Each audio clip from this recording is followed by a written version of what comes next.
Le Soleil n'est pas techniquement le centre de notre système solaire. Il se trouve dans un espace appelé le barycentre. Cela dépend de la planète sur laquelle on se trouve. Le barycentre est généralement plus proche de l'objet ayant la plus grande masse. Donc, puisque nous sommes sur Terre, le vrai centre du système solaire est le Soleil. Mais pas le centre de celui-ci. En ce qui concerne Jupiter, le barycentre est en fait à l'extérieur de la surface du Soleil. Jupiter est 318 fois plus grande que la Terre. L'équilibre est donc différent. Les planètes ne tournent pas vraiment autour du Soleil, mais autour de leur centre de masse commun.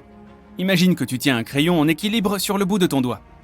Tu dois le placer en plein centre pour qu'il ne bascule pas de chaque côté.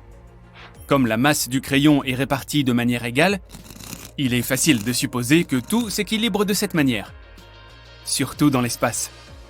Mais essaye de faire tenir un marteau en équilibre sur le bout de ton pied. Il y a de fortes chances que tu repartes avec un orteil cassé. Son vrai barycentre est plus proche de la tête du marteau plutôt que du centre réel où tu le tiens. Le barycentre de la Terre et du Soleil est comme ce marteau. Le centre de masse est plus ou moins au centre de l'objet. En réalité, si le Soleil devait tourner autour de la Terre, notre petite planète bleue devrait être aussi grosse que le Soleil, voire plus. Nous ne pouvons pas ignorer les autres planètes de notre système solaire, ce qui signifie qu'elles doivent toutes tourner autour de nous également. Mais dans les temps anciens, les esprits brillants ont toujours pensé que tout tournait autour de la Terre. Ils appelaient cela le système géocentrique.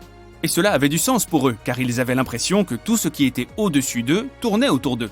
Le Soleil et la Lune ont joué des rôles essentiels dans l'histoire de l'humanité. Et ce n'est que bien plus tard que nous nous sommes sentis insignifiants dans l'univers. Dans la Grèce antique et au Moyen-Âge, les grands esprits utilisaient le système géocentrique pour étudier l'espace. Ce n'est qu'au XVIe siècle que le modèle a changé. À cette époque, on ne pouvait même pas imaginer que tout tournait autour du Soleil. Et ils n'avaient évidemment pas les connaissances scientifiques pour confirmer tout cela. Mais la Terre ne peut pas être le centre du système solaire car elle n'est pas assez grande pour ce rôle. Pour que les conditions conviennent à cette énorme taille, la vie aurait dû évoluer différemment. Nous serions probablement moins dépendants de l'oxygène. Certains animaux, comme les baleines et les dauphins, peuvent rester des heures sans prendre une seule respiration. Ils peuvent même dormir sous l'eau. Ainsi, les humains de la Terre de la taille du Soleil auraient eu des poumons adaptés et n'auraient pas eu besoin de prendre de l'air en permanence. Cela signifie que la vie végétale serait limitée, avec seulement quelques arbustes ici et là. Il y a des trillions d'arbres dans le monde, mais les principaux responsables de la production d'oxygène sont les algues des océans. Avec l'immensité des océans et des mers, les algues qui se trouvent au sommet pompent l'air que nous respirons. L'oxygène ne serait pas aussi abondant sur cette planète, mais nos mécanismes de respiration pourraient s'appuyer sur le dioxyde de carbone, un autre gaz communément trouvé sur d'autres planètes. Si la planète est très chaude, l'eau est rare. Nous n'en trouverions que sur certaines parties de la planète, comme les sommets des montagnes. Le sol serait trop brûlé pour que quoi que ce soit puisse y survivre correctement. Nous pourrions aussi oublier les saisons. Le Soleil est actuellement juste assez puissant pour nous donner ce dont nous avons besoin. Mais comme la Terre serait si grande et que le Soleil serait un autre corps céleste émettant de la chaleur, nous aurions toujours l'impression d'être dans un micro-ondes. Les jours et les nuits seraient différents, et il n'y aurait pas autant de pluie. Avec autant de chaleur produite dans le noyau, il est probable que des tremblements de terre se produiraient constamment, et que les volcans seraient en éruption tout le temps. La surface serait pratiquement une plaine brûlante de magma rouge qui flotterait partout. Ce serait la vraie planète rouge. Mais si nous avions le même paysage que sur Terre, vivre quelque part près des montagnes pourrait être la solution. Les montagnes seraient toujours incrustées dans le noyau, mais ce serait mieux que de rester sur le sol. Certains sommets pourraient même être 100 fois plus hauts que le mont Everest. Les canyons pourraient être si profonds que la fosse des Mariannes ressemblerait à une petite brèche. Les animaux auraient également un comportement et une apparence différents. Les animaux à sang froid devraient absorber le moins de soleil possible pour ne pas brûler. Les animaux devraient compter sur la migration pour trouver de l'eau dans des terres lointaines. Les oiseaux devraient voler sur des centaines de kilomètres pendant la saison de migration, et nous verrions probablement certains d'entre eux filer à toute vitesse dans les airs. Mais comme la gravité serait très forte sur cette terre de taille colossale, les animaux volants auraient besoin d'os plus fins et d'un noyau plus mince pour pouvoir voler. Les véritables survivants seraient les micro-organismes. Ils peuvent vivre dans des températures et des pressions extrêmes et peuvent résister sans oxygène pendant un bon moment. Les nuits seraient sombres car il n'y aurait pas de lune pour refléter la lumière du soleil. La Lune se trouverait très probablement du côté opposé à celui où brille le Soleil. Elle serait donc pour toujours une boule qui flotte dans le ciel. La vitesse de rotation de la Terre est la plus rapide à l'équateur. Donc, si toutes les planètes et le Soleil tournaient autour de nous, notre rotation ne serait pas si importante. Logiquement, les nouveaux cycles météorologiques ne seraient pas bons pour les cultures. Les humains auraient évolué différemment de ce qu'ils sont maintenant. Nous serions probablement plus petits et plus trapus, car la gravité serait très forte. Et à cause de la hausse des températures, nous vivrions probablement dans des grottes partout dans le monde. Les plus forts auraient migré vers les montagnes. Nous aurions probablement suivi la même évolution que maintenant. Mais d'autres caractéristiques physiques pourraient être différentes. Notre pigmentation serait probablement différente pour combattre la chaleur. Le renard du désert a de grandes oreilles pour entendre les prédateurs et pour se rafraîchir dans la chaleur torride du désert. Il est possible que nous aurions aussi de plus grandes oreilles que celles que nous avons actuellement, pour cette même raison. Nous serions beaucoup plus forts que nous ne le sommes actuellement, et nos os seraient épais et difficiles à briser. La gravité est l'un des éléments clés du développement de notre densité osseuse et de notre masse musculaire. Cela signifie que nous n'aurions probablement pas besoin d'outils pour chasser. Cela aurait retardé l'âge du bronze et la civilisation moderne telle que nous la connaissons. Avec peu de végétation, se tenir debout ne serait pas si nécessaire pour trouver les prédateurs autour de nous. Nous ne serions pas non plus les coureurs les plus rapides, mais nous serions assez forts pour combattre une meute de loups à l'allure patibulaire.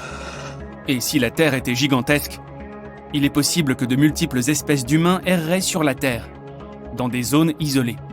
Certaines espèces humaines grandiraient et évolueraient pour devenir les penseurs intelligents d'aujourd'hui, mais d'autres resteraient les mêmes. Et certaines créatures du passé seraient toujours là, inchangées. Les requins existeraient depuis l'époque des dinosaures. Ils n'auraient pas eu à changer de forme ou à s'adapter parce qu'ils seraient largement dominants. D'autres animaux seraient restés les mêmes en raison de leur isolement. L'île des Galapagos abrite des animaux uniques, parce qu'ils sont seuls depuis très longtemps. Sans prédateurs propres qui les entourent constamment, ils ne craignent pas les humains. La nouvelle Terre géante comporterait des régions aussi grandes que l'Asie, remplies d'animaux isolés, qui seraient restés exactement les mêmes que lors de leur apparition. L'espèce humaine de ces régions resterait également la même, puisqu'elle n'aurait pas bougé, ni expérimenté quoi que ce soit de nouveau. Leur régime alimentaire serait aussi le même, et ils se seraient habitués au climat dans lequel ils se trouvent. La technologie se serait également développée différemment dans les différentes parties de la planète. Certaines régions étant totalement isolées, ils n'auraient pas eu accès aux nouveaux appareils et inventions. C'est comme si l'on vivait sur une planète dont les époques étaient différentes selon les lieux. D'autres zones, à l'inverse, seraient si avancées qu'elles pourraient même envoyer des navettes dans l'espace, à la recherche de la vérité et de réponses. Notre gravité est suffisante pour que nous puissions vivre correctement et développer la vie. Mais si nous augmentions notre taille pour atteindre celle de Jupiter, la gravité nous écraserait. Et étant de la taille du Soleil, la Terre ne serait même pas une planète en tant que telle, mais une naine brune qui brûlerait constamment, jusqu'à devenir un nouveau Soleil. Pour l'instant, la Terre est si petite dans notre univers que nous sommes pratiquement comme un grain de sable dans le désert. Au niveau cosmique, nous sommes une contribution insignifiante à cet univers. Est-il possible d'éteindre le Soleil? Par exemple, que se passerait-il si nous y déversions tous les océans de la Terre, voire même encore plus d'eau? Eh bien, découvrons-le ensemble. L'univers est un endroit plein de mystères. Depuis des temps immémoriaux, les savants s'interrogent sur le fonctionnement de l'espace. Mais aucun d'entre nous n'a jamais douté de l'existence d'une chose, le Soleil. Ah, le centre de notre système solaire. Il est grand, brillant et immortel? Non, pas vraiment. En fait, le Soleil n'est qu'une étoile ordinaire. Il est composé de 75% d'hydrogène, d'un peu d'hélium et d'une pincée d'autres éléments lourds. La gravité maintient tout cela ensemble. Mais dans environ 5 milliards d'années, le cycle de vie du Soleil arrivera à son terme. L'hydrogène qu'il contient s'épuisera. Notre étoile commencera à grossir progressivement. Et tu ne peux même pas imaginer à quel point elle deviendra grande. Et ensuite, il commencera à dévorer toutes les planètes proches. C'est à ce moment-là que nous regretterons d'être si près de lui. Après nous avoir tous absorbés, l'étoile restera une géante rouge pendant encore 1 milliard d'années environ. Et puis, tôt ou tard, elle commencera à rétrécir et à s'éteindre, se transformant en une naine blanche. À la fin, il ne restera d'elle qu'une nébuleuse planétaire brillante et colorée. Mais n'aie pas peur, en ce moment, le Soleil est au milieu de son cycle de vie. Il est né il y a environ 4,5 milliards d'années et il a à peu près autant de temps devant lui. Heureusement, nous sommes apparus pendant la période la plus propice et la plus stable de cette étoile. En d'autres termes, il n'y a aucune raison de s'inquiéter, mais tâchons plutôt d'en imaginer une. Et si on accélérait le cycle de vie du Soleil en utilisant de l'eau? Nous allons essayer de rassembler toute l'eau de la Terre et de la verser sur le Soleil. Tout d'abord, nous aurons besoin d'un seau. Non, pas celui-ci. Nous aurons besoin d'un très grand seau. Un qui puisse contenir environ 1,360 milliard de kilomètres cubes d'eau. Sa taille serait égale à la distance entre Washington et Chicago. Ou si nous ne pouvons trouver que des seaux ordinaires, il nous faudrait environ 70 trillions d'entre eux. Oui, on parle bien d'un nombre à 18 zéros. Bon, imagine que nous ayons obtenu une telle quantité de seaux par magie. Il est temps d'éteindre le Soleil. Nous aspergeons l'étoile avec toute cette eau et... Rien? Sérieusement? Oh, regarde ça! Le Soleil a probablement eu pitié de nous et a produit une toute petite éruption solaire.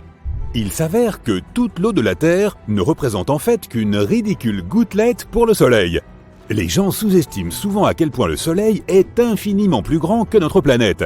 En réalité, il peut contenir plus d'1,3 terres. Alors, en effet, le Soleil ne s'éteindra pas et ne deviendra même pas plus froid. Il ne remarquera même pas que nous avons fait quoi que ce soit. Mais ne lâchons pas l'affaire, nous voulons vraiment éteindre le Soleil pour une raison ou pour une autre. Que se passe-t-il si nous versons juste assez d'eau dessus? Et quelle quantité représente cette assez? Tu te souviens de nos trillions de seaux?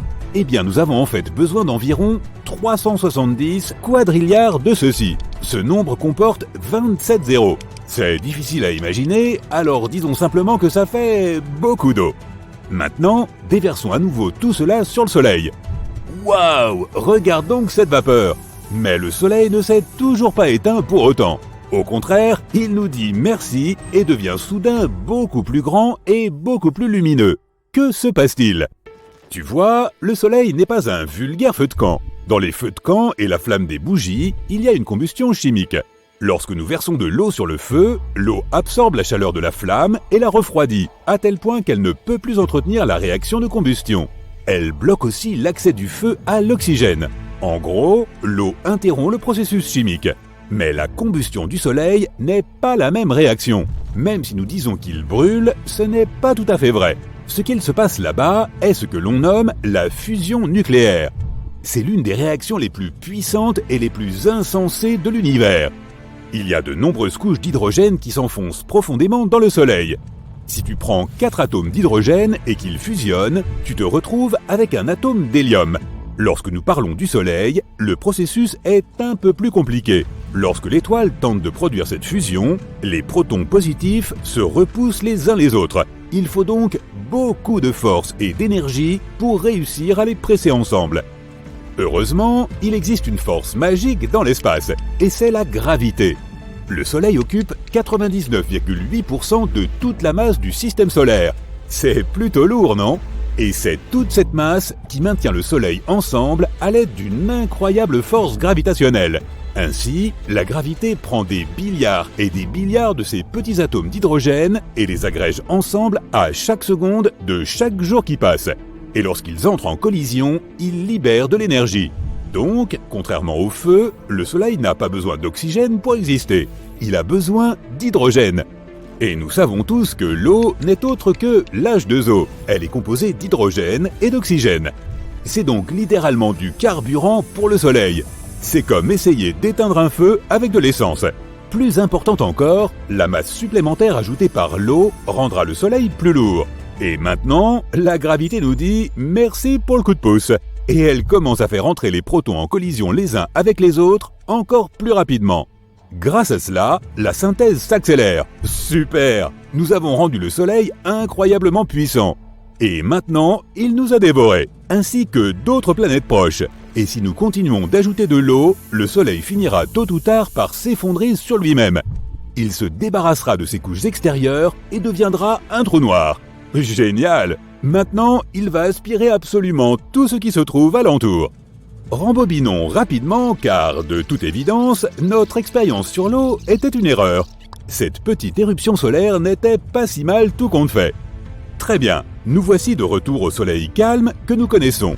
Mais il semble que nous ayons oublié quelque chose. Comment se porte notre Terre maintenant sans eau ? Eh bien, selon toute évidence, l'eau était d'une importance capitale pour la vie sur Terre. Qui l'eût cru ? Maintenant, il y a une énorme quantité de poissons inanimés et d'autres organismes marins qui gisent là où se trouvaient nos océans. Pauvres créatures ! Quant aux habitants des profondeurs, ils n'ont tout simplement pas supporté un changement de pression aussi brutal. Les algues et les coraux se sont également asséchés. Attends un peu, n'étaient-ils pas responsables de la production de 50 à 80% de l'oxygène de la planète ? Oups, il est temps d'enfiler nos masques à oxygène. Et comment ça se passe sur la terre ferme ? Je veux dire, maintenant, tout n'est plus que terre ferme pour être honnête. Mais tu comprends où je veux en venir. Waouh ! Toute la Terre brille de mille feux. Et je le dis très littéralement. S'il n'y a pas d'océan, alors il n'y a pas de nuages ni de pluie. Et maintenant, il y a des feux de forêt partout. Les pauvres animaux doivent s'échapper et quitter leur foyer. Et ce n'est pas comme s'ils allaient pouvoir en trouver d'autres. Parce que toutes les plantes, bien sûr, vont rapidement se dessécher. Il n'y aura littéralement plus aucun endroit où vivre sur la planète. À présent, la Terre ressemble à un désert gigantesque. Mais des gens vivent dans le désert depuis des milliers d'années, non ? Ils sauront peut-être quoi faire. Eh bien non. Après tout, les habitants du désert ont eux aussi besoin de boire. Et maintenant, le chaos règne partout et les survivants se battent pour les dernières gouttes d'eau. Si tant est qu'il y a des survivants, à vrai dire, peu importe qu'ils se battent pour les dernières ressources, leur sort est déjà scellé.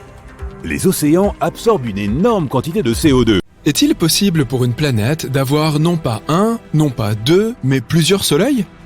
Imaginons ce qui arriverait si le Soleil décidait soudainement de se diviser en une multitude de petites étoiles. Tandis qu'ils cherchaient des planètes semblables à la Terre dans tout l'univers, les scientifiques ont découvert que les systèmes à 2 ou même 3 étoiles ne sont pas si rares que ça. Beaucoup de ces systèmes ont même des planètes dans leur zone habitable, et près de la moitié de ces planètes pourraient abriter la vie. Comme j'ai hâte de leur demander à quoi ressemble leur coucher de soleil. Les scientifiques suggèrent même que notre Soleil n'a pas toujours été solitaire. Il est possible qu'il ait été accompagné d'une autre étoile, appelée Némésis. Ils ont remarqué que les extinctions massives sur Terre se produisaient tous les 27 millions d'années, comme si c'était cyclique. Ils se sont donc tournés vers les étoiles pour essayer de comprendre ce qui pourrait en être la raison. Et ils ont émis l'hypothèse qu'une seconde étoile avait quitté notre Soleil il y a bien longtemps, mais qu'elle nous affecte toujours. Némésis pourrait être située à environ 1,5 années-lumière de nous. Cela peut sembler peu, mais cela représente en fait près de 9000 milliards de kilomètres. Le voyage en voiture va être amusant, et durer 50 millions d'années. Quoi qu'il en soit, chaque fois que Némésis passe dans son orbite, elle peut avoir un effet sur le nuage de Oort. Le nuage de Oort est une zone située autour de notre système solaire, et dans laquelle se forment les comètes. Son existence n'a pas encore été prouvée, mais les scientifiques en sont plutôt certains. Les comètes se forment donc à l'intérieur de ce nuage et se dirigent ensuite vers notre système solaire. Même si elle est très éloignée, la deuxième étoile de notre système pourrait avoir une grande influence sur lui. Mais qu'en est-il des systèmes à 4 étoiles ou même plus ? Est-ce même possible ? Eh bien en fait, oui. Mais plus tu ajoutes de corps célestes au système, plus cela devient difficile. Les orbites deviennent instables. C'est on ne peut plus chaotique. En mécanique stellaire, cela s'appelle le problème à 3 corps. Cela signifie qu'il est très difficile de prédire les orbites des corps dans de tels systèmes. Dans la plupart des cas, elles s'avèrent aussi singulières qu'aléatoires.